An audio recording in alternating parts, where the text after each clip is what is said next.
probably do, just because it looks like we could make it up here, is my real trade will probably start with this one, right? Like a little bit more of a real trade, I would say. I kind of like this one a little bit more. And so I'm gonna trade this one with just a little bit, just a little bit more. Nothing too crazy, because I still, we're still in a demo. So we're gonna do something a little bit higher, and then I think we'll go with something like a 15x leverage, and we'll leave it right. We'll leave it right there. And so order price, that'd be about 57,988. Right, and then that is where we would open our short, right? So same thing. I wanted to do, this will probably be about a $15,000 order. I'm using about $1,000 as the capital, right? So this is just kind of another nice little demo trade, but I'm going to ramp it up a little bit because I actually do in real life like the entry a little bit more. It's a little bit dangerous because I'm looking at some of the data, and I'll share this with you, right? Let's get rid of this because we decided to scrap it. I'm looking at overextension in the 3-minute, which supports my short.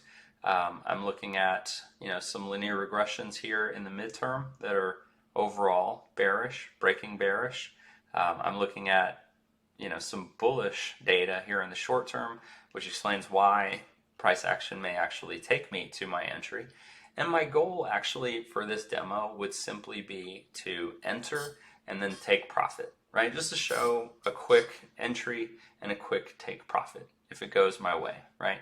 And so something to consider as we're looking at these charts, we've got my trade at 57,988.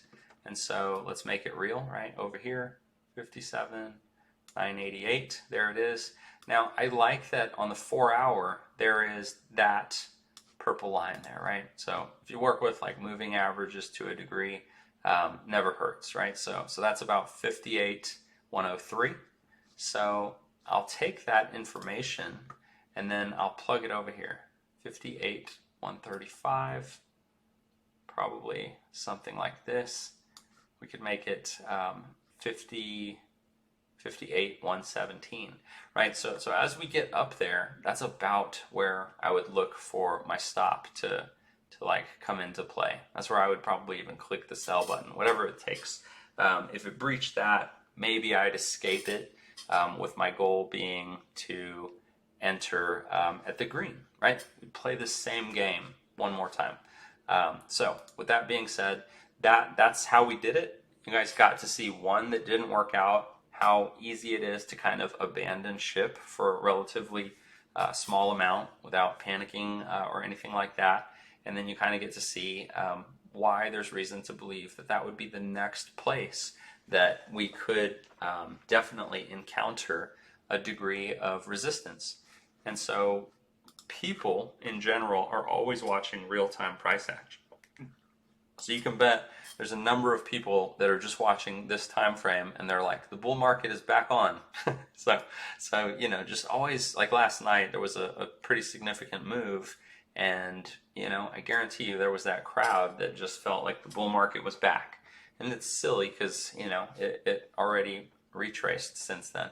But with that being said, you can kind of see very, very short-term volatility taking us more into that direction, right? And so now we have a reason for this to be a resistance. We have a reason for this to be a resistance. We have another reason for this to be a resistance. We have this 1-hour volatility cloud as a reason for it to be a resistance. So we have quite a few different reasons that could prove to be a resistance. We even have this 12-minute 200 SMA that could serve as a resistance, or this 5, right? So there's a number of different things saying that's probably a decent place to expect inflection. And so I didn't really do anything different there. I already kind of knew what we were working with, and I'm just kind of using the same data from that calculator, right? So